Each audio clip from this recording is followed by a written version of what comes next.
In this tutorial, I'll show you how to use the hooked areas using the menu bar. On the menu bar, select Visual Option.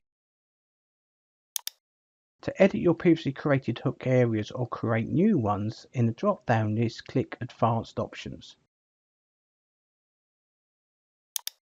In the Visual Advanced Options, select the Hooked Areas tab. In the Visual Advanced Options, you have the access to all your created hooked areas. You can create, delete, or edit hooked areas. Create a new or delete a hooked area.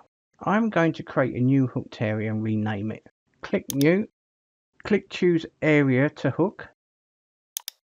Click OK. Using the mouse, once you see the crosshair on the pointer, drag your hooked area to the required position on the screen.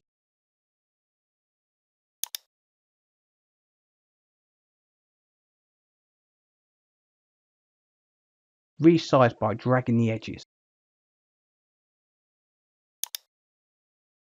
Click the Enter key to create your hooked area. Rename it.